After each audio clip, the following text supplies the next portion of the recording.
It was a blistering Tuesday afternoon in Abba, the kind of heat that made the very air heavy. Binta stood in Mama Ibuka's compact kitchen, her wrapper cinched tightly, sweat beading on her brow like unwelcome guests. In the large, dark pot before her, soup simmered gently, crayfish dancing with bitter leaf, palm oil gleaming like sun on water. The aroma was rich, reminiscent of a bustling market day stew, yet not all sweetness originates from love. Binta's hands trembled faintly, not from the stifling warmth, but from her recent act. She picked up the wooden spoon, stirring the pot with a soft, rhythmic motion. Then she leaned in, scooping a single small plate, Mama Ibuka's portion, just before taking the pot off the heat. Her hand found something concealed beneath the sink, a small yellow and red can of insecticide. The cap clicked quietly as she opened it. "Just one spray," she whispered, her heart hammering faster than village drums. She raised the can, held her breath, and released a fine mist that settled solely on Mama Ibuka's plate. She then covered the plate, placed it neatly beside the accompanying swallow, and wiped her hands on her wrapper. Her phone vibrated. She glanced back, ensuring no one was present.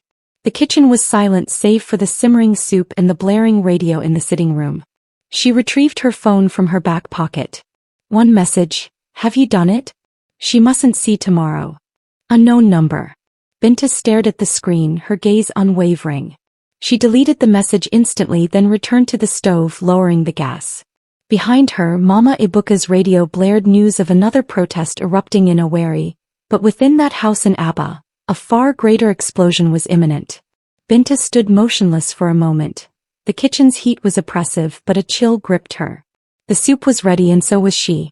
Ibuka was the quintessential son, tall as a palm, his voice as gentle as church hymns, his smile as pristine as fresh chalk. He favored crisp, uncreased white shirts and always shined his shoes, even on dusty paths. He possessed wealth, respect, and inner tranquility. But he harbored one significant burden: his mother. People often mused, Ibuka is too perfect. Why is he still unwed? Yet he wasn't. He had married not once, not twice, but 6 times.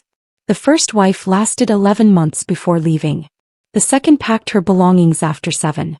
The third endured only 9, the fourth 5, and the fifth and sixth followed the same pattern: different faces, identical outcomes. And all fingers pointed to one woman, Mama Ibuka. Mama Ibuka was the type of mother-in-law women fervently prayed God would remove before they ever wed her son. She was perpetually dissatisfied. She resided in the same house as her son from the day of his first wedding until now. She was the sentinel, the arbiter, the lioness who slept with one eye open. Her words were fire, her eyes sharp as blades. She never publicly raised her voice. She would smile for onlookers, but behind closed doors she transformed the home into a battleground. Nothing pleased her. She was the sort to observe you sweeping and declare, "You don't know how to hold a broom." She'd see you cooking and remark, "This soup smells like engine oil." Even if you prayed, she'd ask, "Are you shouting at God?" If a wife swept, Mama would lament, "You've made a mess." If she didn't sweep, "You're indolent. Do you wish this house to resemble a goat pen?" No matter a wife's efforts, it was never sufficient. Even when they smiled and strived to please her, Mama would always find fault. But her paramount obsession was pregnancy. 1 month into a marriage, she would scrutinize the woman's stomach. By the 2nd month, if nothing showed, she would loudly proclaim, "This one is barren, she merely eats and sleeps." Then her machinations would begin. She'd invite prophets to pray in the sitting room, sprinkle holy water around the bed at night, and demand of the wife, "Have you had an abortion before? Tell the truth." The most agonizing part was Ibuka's silence. Sometimes he would even concur, "Mama is simply concerned," he'd say. But her concern was like smoke, permeating every room, suffocating everyone. Mama desired not just any wife. She sought a daughter-in-law who would cook like her, clean like her, obey like a child, and still provide grandchildren within the 1st month. She wanted everything, but no woman could fulfill such demands. And so they all departed, one after another, like water through a sieve. Amar was the first. She arrived like morning dew, soft, quiet, pure. Her voice was as delicate as a flute, her eyes always downcast. She greeted with both hands, her wrapper meticulously tied. She was a pastor's daughter, the kind of girl any mother should adore. Initially Mama Ibuka smiled. She's well trained, Mama declared, not like these Lagos girls. Amara cooked without spilling salt, swept without raising dust, prayed every morning and night. She even respectfully called Mama Mommy. For 1 month, peace reigned. Then 2 months passed, no pregnancy. Mama's smile vanished like rain on parched earth. She began to scrutinize Amara's stomach every morning, her brow furrowed.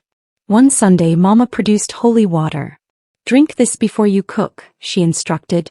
It will cleanse your womb. Amara complied. But Mama didn't cease.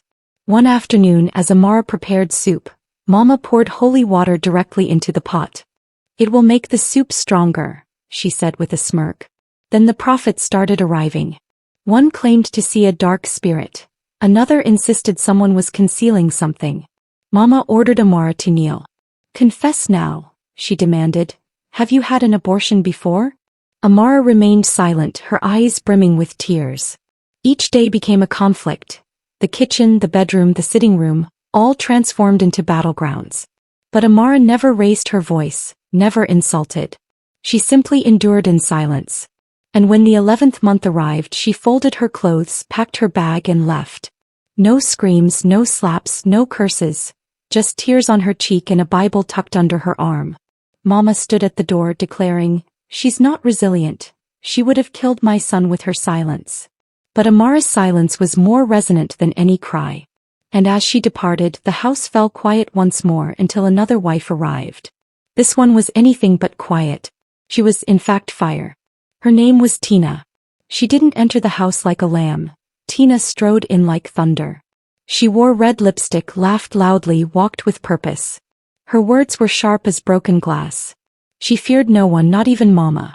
From day one Mama Ibuka tested her. You didn't kneel properly when greeting. Tina smiled and retorted, "My knees are for prayers, not performance." The entire house seemed to shake. Mama told Ibuka, "This one will dominate you." Tina told Ibuka, "Your mother won't consume me." And so the conflagration began. But after 3 months, Tina became pregnant. The entire house transformed.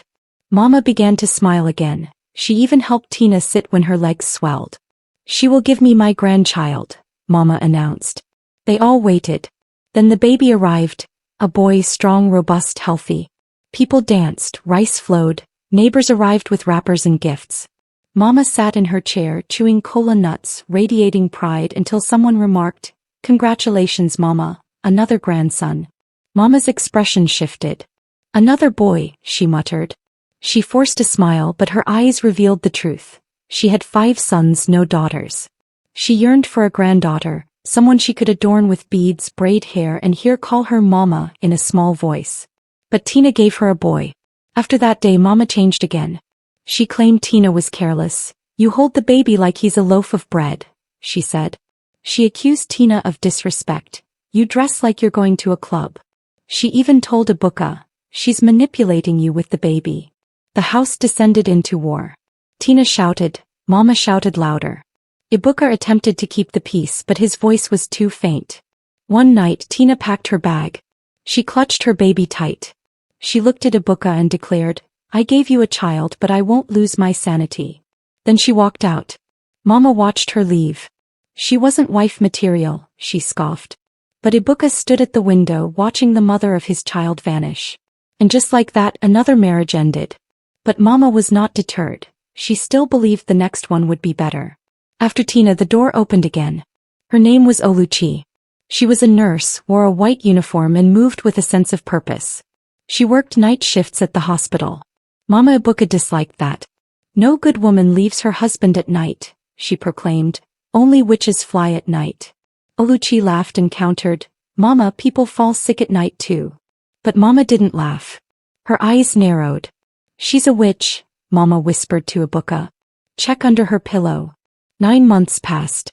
One evening, Oluchi returned home after a long shift to find her clothes outside, quietly folded, waiting. No word, no letter. She simply picked up her bag and left. Then came Chimaka, a schoolteacher, tall, slim, quiet as a closed book. Mama observed her for 1 week and declared, "She's hiding something."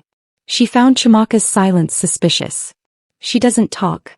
How do we know what she's thinking?" Ibuka's business slowed that season. Mama pointed her finger directly. She's bad luck. One morning, Chimaka left before sunrise, leaving the key on the table never to return. Then Blessing arrived, a pretty girl from Ebonyi. She spoke with a village accent cooked with a firewood taste. She was kind, humble and smiled like fresh bread. Mama quipped, "You can take a girl out of the village but not the village out of her." She mocked Blessing's accent, criticized her soup, called her a bush girl. 6 months later, Blessing returned to her people quietly with tears. Then came Bulma, a banker. She understood money plans and passwords. She dressed smartly, walked quickly, spoke sharply. Mama asserted, "This one is too cunning. One day she will poison you and seize your land." Ibuka tried to defend her, but one loud argument ended it all. Voices rose, plates fell, and Bulma departed without a backward glance. 6 women, one after another, all gone. The house was cold again, but the gossip outside was hot. Girls began warning each other, "Don't go near Ibuka. His mother is the real wife." And still Mama sat in her chair, arms folded, eyes steady. None of them were good enough. But then one woman arrived and she was unlike the others. In fact, she was the one who would finally quell Mama Ibuka's madness. Her name was Binta. She was not like the others. Binta was fire. She hailed from Lagos, the kind of woman who clutched her bag tightly in a crowd, crossed the road with her head held high, and didn't flinch when a tout shouted. The day Ibuka first saw her, she was confronting a bus conductor who tried to cheat her out of change. He smiled. This one, he thought, cannot be broken. He pursued her, spoke gently, said sweet words, brought flowers, bought food. Binta was not easily swayed.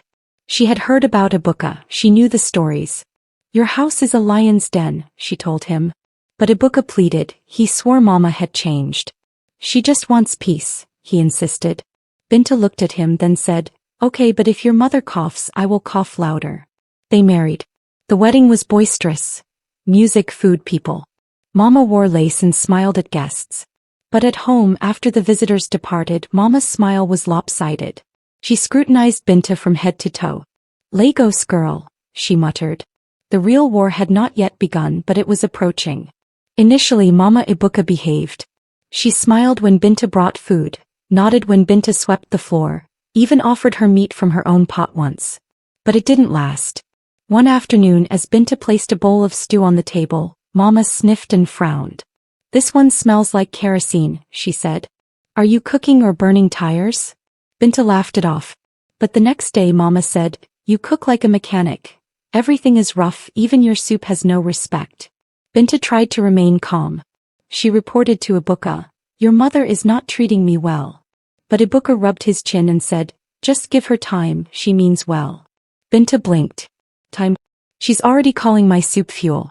Each day it worsened. If Binta cleaned the house, Mama declared, "You've scattered everything I arranged." If Binta dressed to go out, Mama asked, "Where are you going dressed like you're heading to a nightclub?" If Binta spoke, Mama snapped, "You shout like a market woman." And when Binta kept quiet, Mama accused, "Silent snake." It was like pouring pepper into a fresh wound. Small things, sharp words all day. One day, Binta sat in her friend Effie's salon, tears streaming down her cheeks. "I'm tired," she confessed. Effie looked at her and said, "Then stop using water to extinguish fire." Binta sniffed. "What do you mean?" Effie leaned closer. "Fire meets fire. You can't beg a lion to stop biting. You show it your teeth." Binta remained silent, but within her chest, something shifted because inside her the fire had begun to ignite. One morning, Binta awoke feeling peculiar.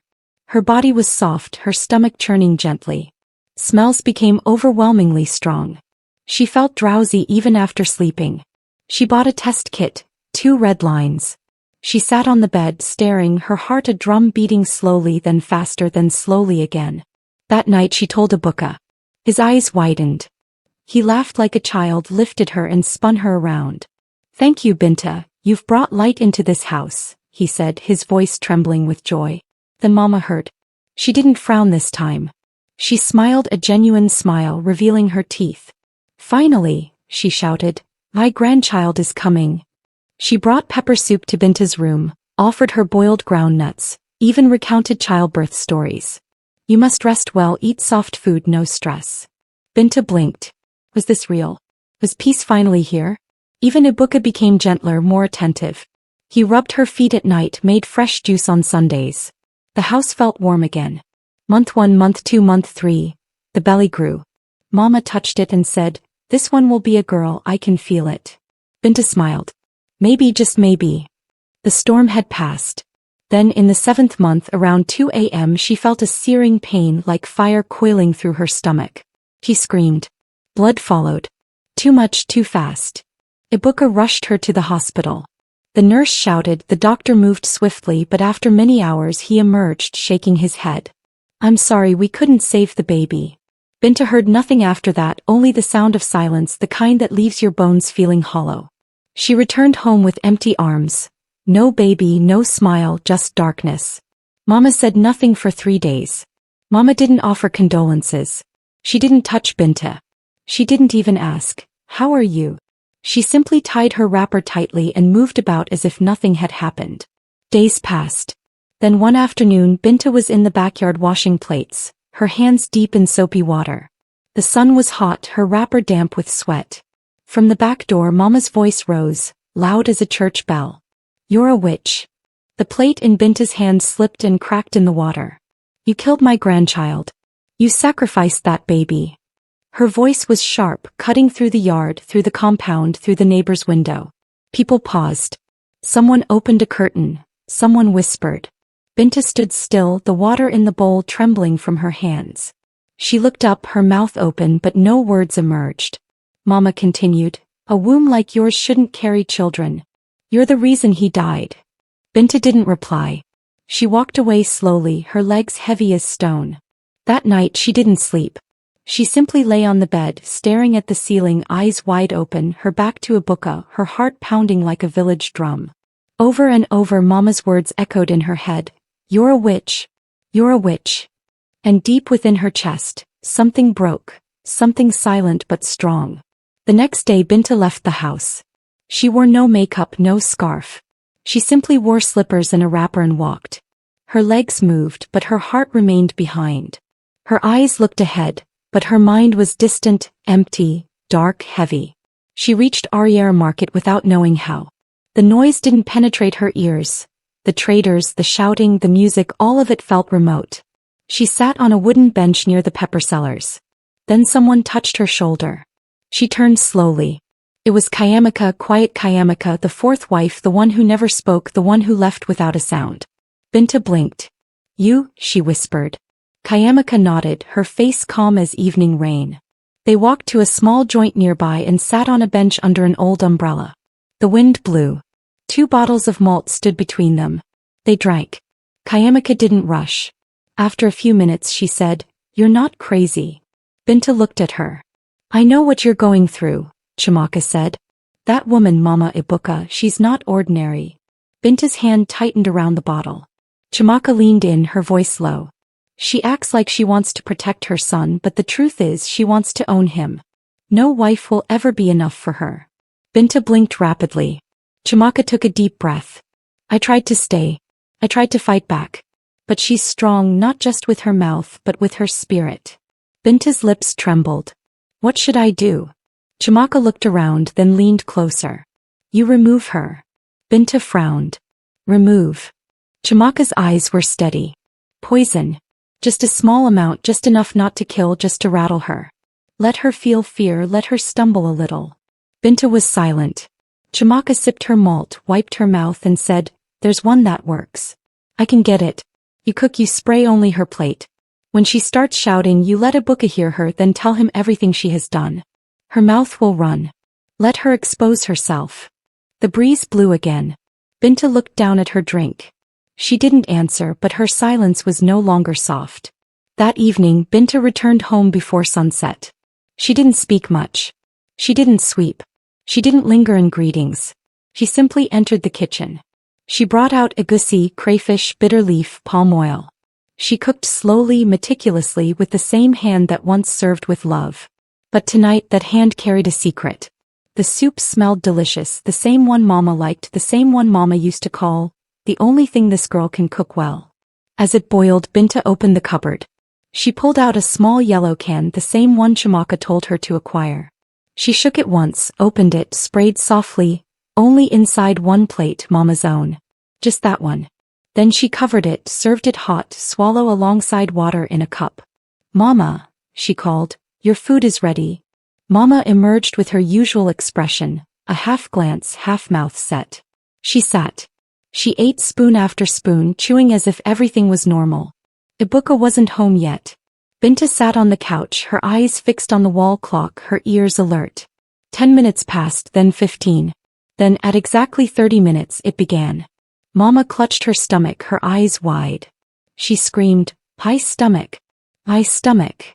She rolled on the floor, knocking the cup over. Her voice echoed, "Binta, you've killed me. My stomach is tearing." Binta stood still, then the front door opened. Ibuka. He rushed in. What happened? Mama pointed. She poisoned me. This girl wants to kill me. Ibuka lifted her, rushed outside, called neighbors, shouted for help. Binta stood in the corner, trembling, not with fear but with something else. The seed was planted and soon something would sprout from it. The next morning the house was quiet.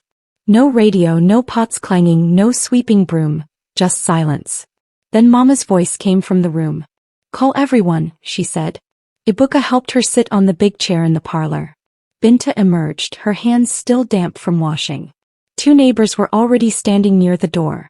Mama sat, her wrapper tied high, no makeup, no shouting. Her face was pale, her eyes red, her voice soft like a fading song. She cleared her throat, and for the first time since Ibuka was born, Mama cried. Her tears fell slowly like palm oil dripping from a spoon. "I had 5 sons," she said. Nobody moved. One by one they died, all after marriage. Her hands trembled. Amara's wife died during childbirth. Shinonso's wife poisoned him. Obina's wife was arrested for cult activities. Kena's own ran mad and walked into the forest. We never saw him again. He paused, looked around, then at Ibuka. "You are the only one left." The room was quiet. A fly buzzed near the window. "So yes, I fight," Mama said, her voice breaking. "Yes, I shout. I monitor. I talk. I disturb." She turned to Binta, her eyes full. "I didn't hate you. I was just afraid. I don't want to bury another son." Then her head dropped, her shoulders shook. The woman who once roared now wept like a baby. Ibuka knelt beside her, held her hand. Binta didn't speak. Her chest was tight, her eyes wet. Even the neighbors wiped their faces because now they understood. Mama didn't build a wall out of wickedness. She built it out of fear. After the tears dried, Mama sat still. Nobody forced her, nobody begged her. She simply looked at the floor and said, "Maybe I went too far." He touched her chest. "Maybe my fear has become a curse." The house was quiet, not heavy like before, but soft like a wound beginning to heal. That evening Mama brought out her old large bag. She folded her wrappers, picked her Bible, packed her slippers. No one helped her, she didn't ask. She tied her scarf and said, "I will go and stay with my sister in Nsukka." Ibuka stood by the door. He opened his mouth, then closed it, his eyes conveying more than his lips. Binta stood behind him, hands folded. Mama didn't shout, she didn't blame, she didn't curse. She simply said, "Let peace enter this house. I will not block the door again." Then she walked out. Neighbors watched from windows. She climbed into a taxi. The driver started the engine and she was gone. No noise, no drama, just silence. But this time the silence was peaceful, like harmattan breeze in the early morning. After Mama left, the house felt different. The rooms no longer echoed with quarrels. The kitchen didn't carry tension like heavy smoke. The chairs sat quietly. The floor didn't know the sound of angry footsteps. It wasn't perfect. Binta and Ibuka still harbored a silence between them. Not the soft kind, but the one that held questions, doubts, fears. But they remained. They swept together, ate together, slept on the same bed even when their backs faced opposite sides. Ibuka sometimes looked at Binta and wondered, did she really poison my mother? Binta sometimes looked at Ibuka and asked herself, will he ever trust me again? But love, like firewood, takes time to reignite. It began small. Ibuka brought home roasted corn one evening, her favorite. Binta mended the tear in his favorite native shirt without a word. One day she smiled at his joke. Another day he held her hand in the market. Little by little the cracks began to close. Mama wasn't dead. The poison didn't take her life. But it brought down something else. The wall she had built between them. The one made of fear, control, and pain. And when that wall fell, fresh air came in. Not perfect air, but clean enough to breathe. And sometimes that's all a home needs to begin anew. I hope you enjoyed the story. If so, please like the video, comment on what you learned from the tale, and don't forget to subscribe to the channel for more enchanting tales just like this one. Thank you.